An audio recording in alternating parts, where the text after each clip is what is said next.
Live from the Al Roker Television Studio, this is WTOP 10 News at 10. Good evening and thanks for joining us. I'm Dan I. And I'm Marissa McGinn. Tonight's top story, 2 men have been charged with robbing banks in Syracuse and Onondaga County. 21-year-old Zachara Edwards and Nicholas Ferron surrendered themselves to police today. Officials suspect the pair robbed up to 6 banks together. In the last 2 robberies, the men have stolen over $7,000. Both are being held without bail and have hearings scheduled for tomorrow morning. One Syracuse firefighter is hospitalized after battling a blaze. And more unfolds in the trial of the man charged with beating the 18-year-old girl to death last Christmas Eve. We'll have more on these stories in just a minute, but first, here's a quick check outside to weather with Meteorologist Brian Donegan. Well, Dan, compared to 20 years ago, I'd say today was like beach weather. I mean, we got a little rain, but that's all. It wasn't too bad. I mean, temperatures were warm this morning, but nothing like 20 years ago. I mean, I don't remember much. It was my second birthday. I actually canceled my second birthday party because of all the snow we got at my house. But it was a pretty historic storm. Here in central New York, we got over 20 inches of snow. And along the I-95 corridor, places like Baltimore, D.C., Philly, New York City, and Boston, they all got 10 to 20 inches of snow. So it was a pretty historic storm. There was over $6 billion in damage, and there were 310 deaths. So, I mean, this storm was deadly. And it wasn't just a snowstorm either. There were hurricane-force winds, tornadoes. People were stranded in mountains because they were on trips for spring break down in the Great Smokies in North Carolina and Tennessee. It was bad, so definitely a storm to remember here in U.S. weather history. But now let's take a look at our weather here in central New York for tomorrow. 8 a.m. when you're waking up to go out to class, we'll be right around 30. It'll be chilly with some flurries. Then by noon, we're up to 37. Just a few snow showers, no accumulation though. Then we'll reach our high of 39 late in the afternoon. Now send it back in to Dan and Marissa. I'll take a look at your full forecast in 10 minutes. A Syracuse firefighter is in the hospital with minor injuries after battling a blaze earlier this evening. The firefighter cut his face on a piece of metal at the fire on North Midler Avenue. It took crews about half an hour to contain the fire, which started in a personal garage and spread through an industrial building. Firefighters were forced to drag hose lines several hundred yards just to reach the flames. The firefighter received medical treatment and is expected to be released. The man accused of committing a brutal beating that resulted in death on Christmas Eve in 2011 is still on trial. 18-year-old Letitia Hayes was found in her apartment naked by authorities, being so bad she was unrecognizable. One of her roommates, Craig Owens, is charged with second-degree murder and first-degree manslaughter in the death of Letitia Hayes. Testimony from forensic investigators, detectives, and other residents of the apartment is expected when the trial continues Wednesday.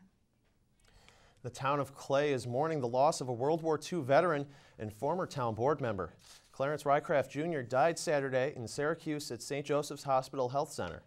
Rycraft served on the Clay Town Board for more than 20 years, ending with his retirement in December of 2011. He is remembered for his commitment to the board and his personal interaction with members of the town. He was also a professor at Onondaga Community College. Clarence Rycraft was 85. A Fulton man was attacked early Sunday morning, and to his surprise, it was caught on camera. Terry Vezzo said he went to the 7th North Street station at 4 a.m. and was attacked while waiting in line at a McDonald's. Vezzo said he doesn't remember anything after the first punch, but a witness shot a video that shows him being punched twice and going down to the floor. Vezzo said he suffered an internal head injury from the incident and plans on filing a police report. No arrests have been made. The story of Irish immigration to America is being told tonight in Waterman Theater. Saad Banani has more on Celtic Nights.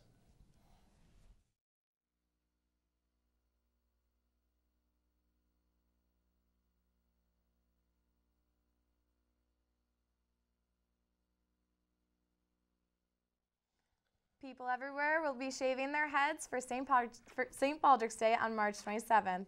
And we apologize for the technical difficulties, but now our very own Olivia Eugenio spoke with one SUNY Oswego student who has been waiting to partake in the event. It's hilarious because I'm like, I just go like this, and well, there's no bumps, so my hair, my head isn't misshapen that much. Yeah. Freshman Rebecca Stroh will be shaving her head for the St. Baldrick's Foundation March 27th. Cut it down to basically nothing. Does it make you nervous? Not really, because I have no connection to my hair anyways. It's just hair, so it's not going to be gone forever. It's going to grow back eventually. Stroh's reasoning for wanting to donate her hair is commendable. My mom passed away from cancer, and she didn't want me to do it, but I had my heart set on it anyways. Now, Rebecca is no stranger to donating her hair. She's actually chopped her hair for Locks of Love 3 times. It's nothing like she went through, and I know it's nothing like the kids go through, but to me, it's still like I'm doing it. It's a little bit closer to what she went through. To help reach Rebecca's goal of $250, please go to stbaldricksfoundation.org. Olivia Eugenio reporting. All right, and we apologize once again, but now we're going to take a look at Celtic Knights with Saad Banani.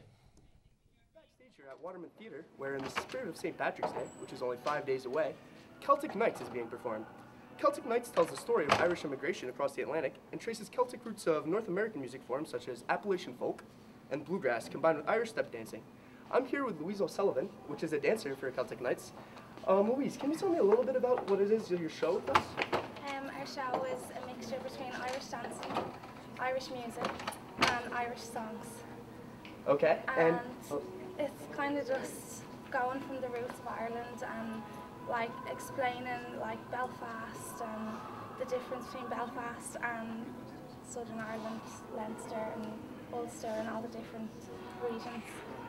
All right, thank you. That was very insightful.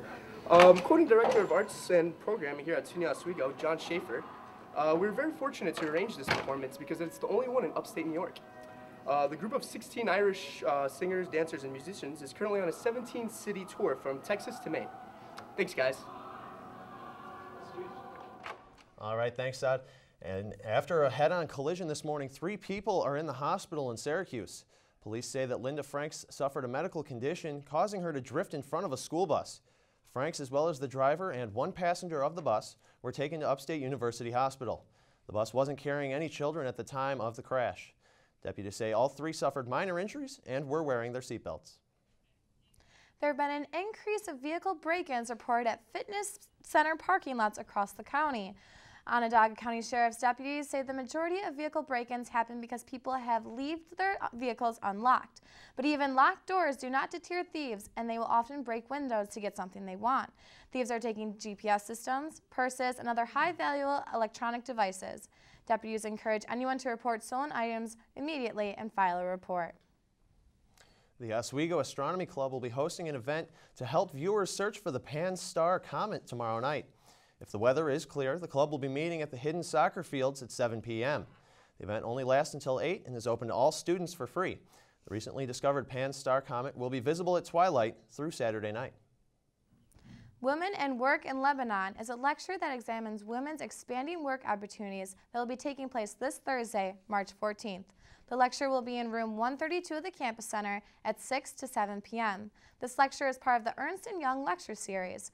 Parking for those without a campus parking sticker is $1 and can be obtained from oswego.edu/administration/parking or call 312-3226.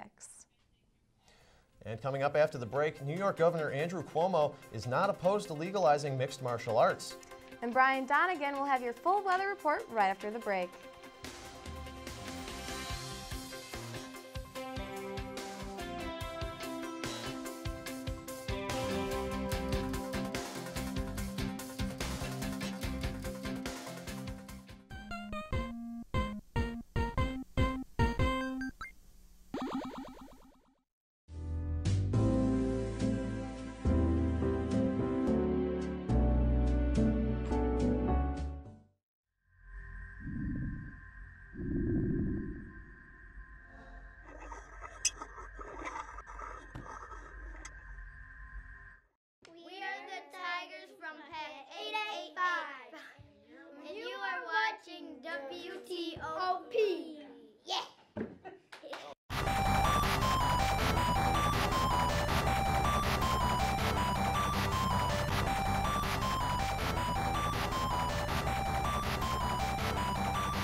Oswego MBA program, helping you achieve your goals with a customized curriculum developed with flexibility in mind.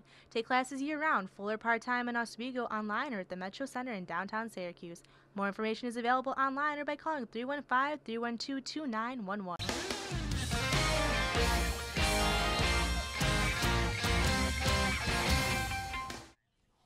All right, welcome back, Brian.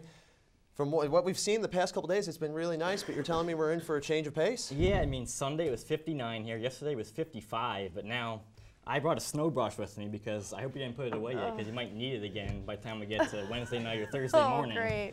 That is not what I want to see right about you now. didn't put it away yet. No, not yet, but getting close. That's right. Well, let's take a look at our forecast for tonight to get started. We're dropping down to around 30 degrees. It'll be mostly cloudy, just a few flurries around central New York. Not too much to worry about for tonight. Now, here's your TOP weather headlines. So we're going to be on the return to winter.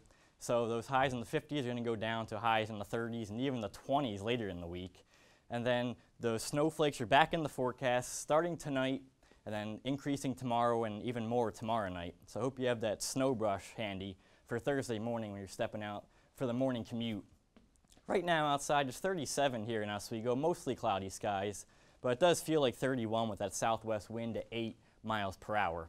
Looking around the Empire State, generally in the 30s everywhere except the Hudson Valley. They're around 40, and then 47 in Poughkeepsie, the warm spot, 50 down in New York City.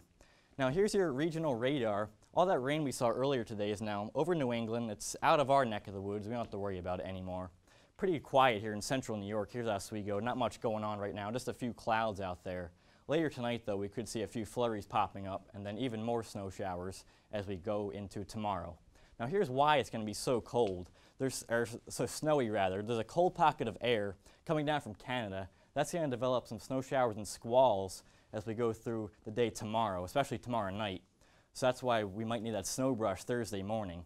We'll time this all out for you in your Futurecast. 8 a.m. tomorrow morning when you're waking up, just some flurries around Oswego County. You can see they're moving out though. They're moving towards the north and east. And by lunchtime, they are gone. Well, at least that batch is. That's up here now. But down in the south and west, keep an eye on this. This is going to be moving into central New York in Oswego County by tomorrow afternoon. You can see by 5 p.m. for the afternoon rush, it does get in here. Most of Oswego County now has snow showers down in Syracuse also, and all along I-81 there is snow showers around. And by tomorrow night, they're going to increase in coverage, and that's when we'll get some accumulation. Now for the rest of the week, it's going to stay cold. The jet stream stays south of central New York, and the whole northeast is going to be cold and some snow showers and flurries for the remainder of the work and school week. Now your forecast in detail for Wednesday, breezy and cool, a few snow showers around, but no accumulation during the daylight hours. 39 is your high. Then tomorrow night, here it is, 1 to 3 inches of snow possible by the time you wake up Thursday morning. That's why you need that snow brush. And it's going to be windy as well. Wind gusts up to 35 miles per hour, so it's going to be a wind-driven snow, so it's not going to be pleasant outside, especially not with that low of 21 degrees. It's going to be pretty cold. Now your 5-day forecast, Thursday is still cold, 28 degrees with those wind-driven snow showers continuing, and then we're about 10 degrees warmer Friday. The sun does come back out, but there could be some flurries for the afternoon, and I know a lot of us are driving home for spring break on Thursday, or on Friday rather. It should be okay, just some flurries. And then by Saturday, most of us are gone, but some more rain and snow moves back in. And Sunday, for the second half of the weekend, looks pretty good. Sun and clouds in the mid-30s.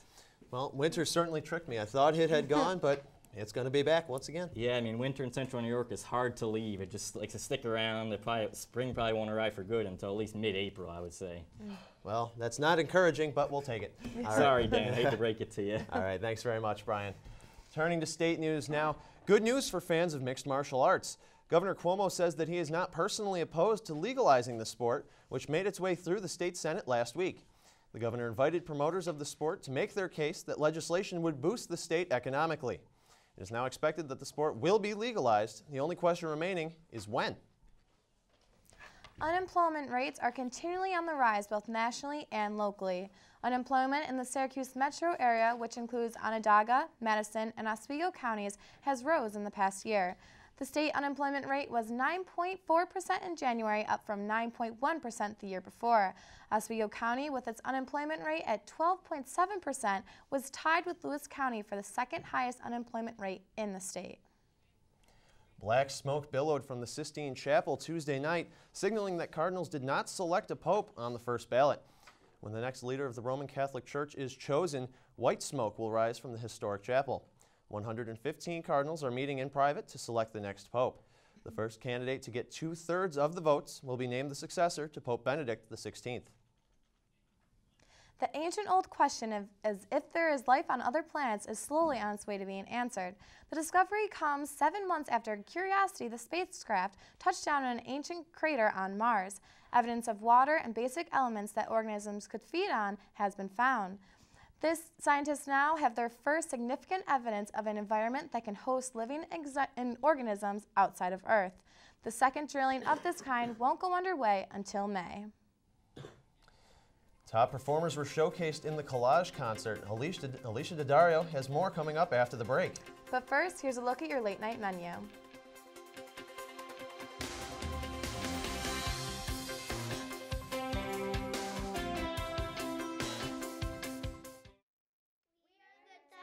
From Pet 885, and you are watching WTOP. Yeah.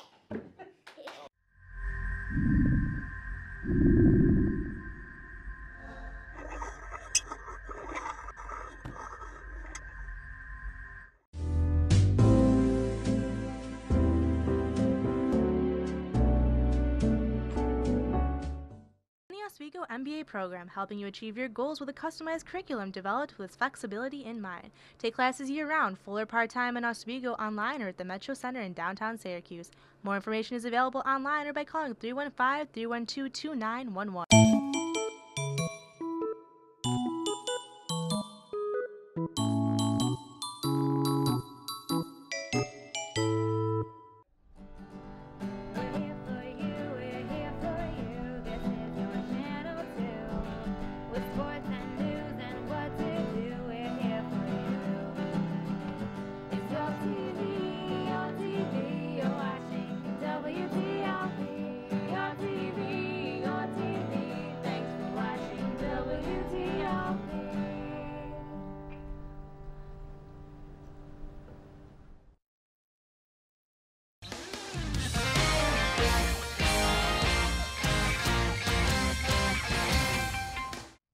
And now we have Alicia Daddario with an on-campus music update.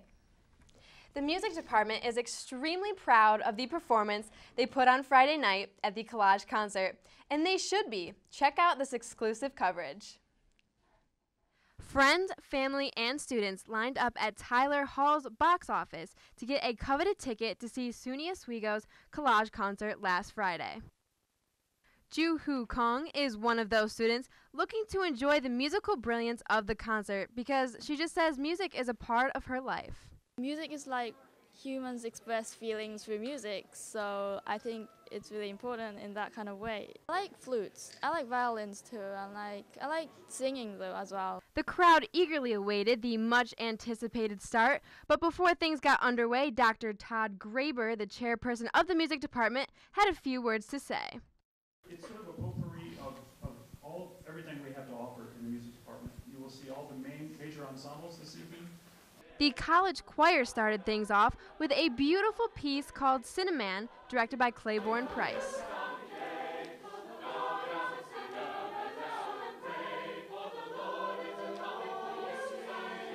Next, Dr. Juan Lamana conducted the College Community Orchestra to excellence.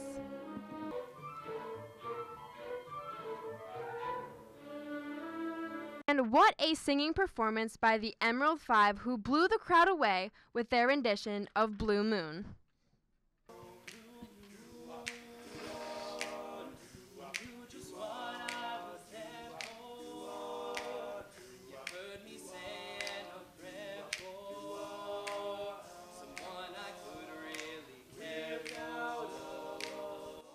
Congrats to all the performers in the Collage concert for a successful show, as they continue to illustrate why Oswego's music department is one of the best.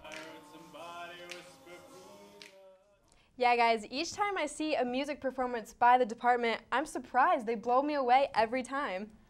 And in that Emerald 5 there, I believe it was Emerald 5, WTOP's own Ian Demling. So a lot of talent all around campus. Oh yeah, versatility. All right, thanks a lot, Alicia. All right, you may want to think twice the next time you click like on Facebook. Allison Kozik is in New York with more on what your likes reveal about you. Have you ever liked Lord of the Rings or Thunderstorms on Facebook? If so, you may have a high IQ. That's according to a new study from the University of Cambridge. Researchers there say they can predict things like people's gender, race, and even smoking habits just from their Facebook likes. The study combed through data from more than 58,000 Facebook users in the U.S. Likes were able to prove users' race and gender 95% and 93% of the time. Users' sexual orientation and political leanings were identified 88% and 85% of the time. Some of the links found seem a bit obvious, but others not so much. For example, if you like CoverGirl, chances are you're a woman, and if you like the Bible, you're probably a Christian. But there are some that even the researchers say have no obvious connection, like the link between curly fries and high IQ. The study says Facebook likes are almost as informative as questions on personality tests. With that type of information, predicting users' preferences can easily be used to improve on products and services. And while that's great for marketers, it's not so great for those worried about their privacy. I'm Allison Kozik in New York. So in the world of sports, I heard the Buffalo Bills has cut their quarterback. They have. We're going to have all of NFL free agency beginning today and a full look at sports with Dan North.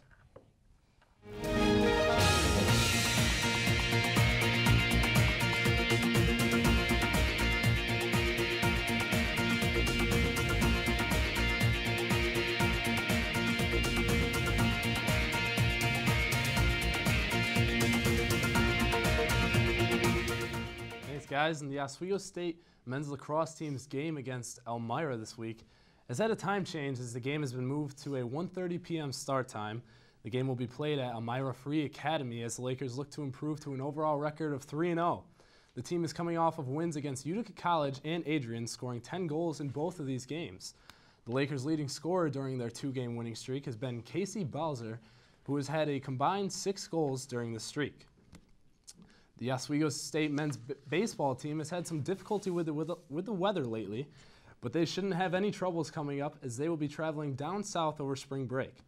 The Lakers will have an important 7-game stretch while they are down south as they will be facing SUNYAC rival Brockport in back-to-back games on the 22nd and 23rd of March. The team is 2-1 on the season thus far and look to improve their record going forward as they head down to warmer weather during the spring break. Moving to the National Football League now, the Buffalo Bills have announced that the organization and former Syracuse football coach Doug Marrone, who has now taken the job with the Bills, will be moving on without quarterback Ryan Fitzpatrick. Fitzpatrick has been an inconsistent quarterback for the team as he has thrown 39 interceptions over the last 2 seasons. Buffalo currently has Tavares Jackson as their only experienced quarterback on the roster, which makes many believe that they will make an attempt to draft a quarterback in the upcoming NFL Draft, which is to be held on April 25th, 2013. The Buffalo Bills aren't the only New York team moving people around, as the New York Football Giants have a lot of problems on their plate this offseason as well. The Giants' list of some big-name free agents include Chris Canty, Martellus Bennett, and Victor Cruz. Canty was cut by the team due to his $6.25 million salary and has been getting interest from the Super Bowl champion Baltimore Ravens. Bennett was a solid player last year for the G-Men, but he is headed to the Chicago Bears reportedly, signing a 4-year deal with the team.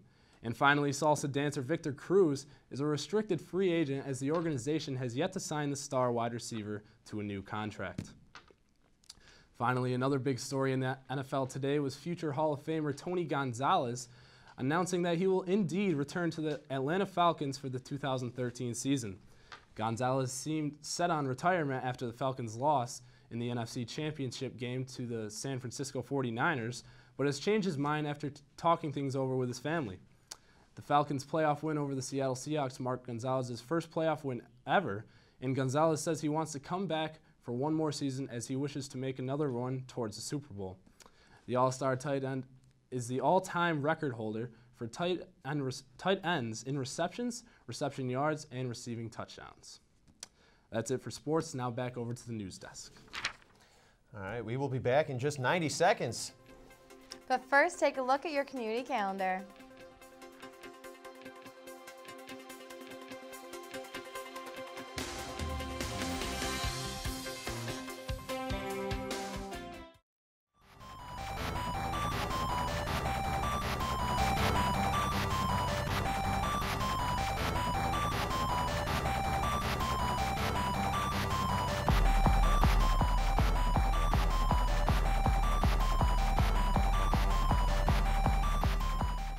Oswego MBA program helping you achieve your goals with a customized curriculum developed with flexibility in mind. Take classes year-round, full or part-time in Oswego online or at the Metro Center in downtown Syracuse. More information is available online or by calling 315-312-2911.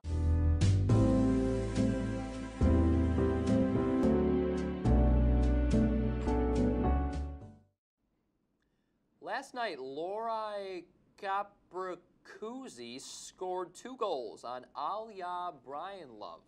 And Joe, get out. Adam, you're in. Lori Korpakovsky scored 2 goals on Ilya Brizgalov. Got it!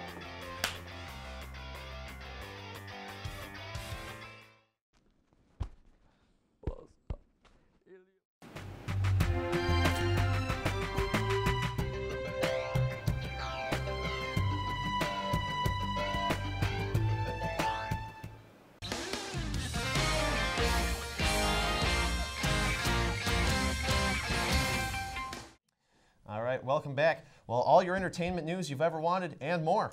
It's coming up now in your Hollywood Minute. Justin Bieber has pulled out of a performance on his Believe tour. His concert promoter says the singer canceled his second stop in Portugal due to, quote, unforeseen circumstances. Bieber just wrapped up a rocky stint in London where he angered fans by showing up late for a concert. He also had health problems after another show and got in a scuffle with paparazzi there. It looks like Bieber may need a breather. Despite rumors, Elizabeth Hasselbeck is not leaving The View. Last week, Joy Behar announced the end of her 16-year gig with the talk show, and soon after, rumors were flying that Hasselbeck had been fired. Barbara Walters set the record straight on Monday. There is a particularly false story that keeps getting picked up about Elizabeth's alleged departure, saying that we don't approve of her conservative views. The truth is, we love Elizabeth. Walters said there are no plans for her to leave. After a strong showing at the box office, Disney is reportedly making plans for a sequel to Oz the Great and Powerful. The film raked in more than $80 million during its opening weekend, despite mixed reviews. According to Variety, Disney has asked one of the film's screenwriters to get to work on a follow-up. Director Sam Raimi has said he isn't planning on directing a sequel. Disney has not commented on the reports. For Hollywood Minute, I'm Carl Azus. Well, scientists have found that the massive Galapagos tortoises migrate, even if it isn't very far. The new study by National Geographic explorers found that some of the reptiles traveled almost 4 miles over the course of 3 weeks. That evens out to a whopping 600 feet per day. Researchers say that the new study allows them to be better protected and allows them to better protect the vulnerable tortoises. A Maryland woman was shocked after she received a traffic ticket on Interstate 95 because it wasn't for speeding. In fact, she was driving 2 miles per hour under the speed limit. According to the citation, she was driving 63 miles per hour in a 65 miles per hour zone. While police said they cannot comment on the specific ticket, they said that driving too slow can in fact impede traffic. The driver has filed a complaint with the Maryland State Police and plans to fight the ticket. And before we say goodnight, here's one final look at your forecast with Brian Donegan. Thanks, Marissa. Let's take a look at your class cast for tomorrow. We'll start off around 30 with some flurries around, and then we'll warm up into the mid-30s by lunchtime, and then we'll top out in the upper 30s with snow showers kind of increasing through the day, and especially tomorrow night when we could see an inch or 2 or 3 inches by the time we wake up on Thursday mornings. So have that snow brush handy Thursday morning. Give yourself some extra time. Well, certainly we're back to the cold weather again. But that will do it for us here. And for the entire 10 News team, I'm Dan I. I'm Brian Donegan. And I'm Marissa McGinn. Dan North. All right. Stay tuned for more WTOP programming. We'll see you tomorrow. Good night, Oswego.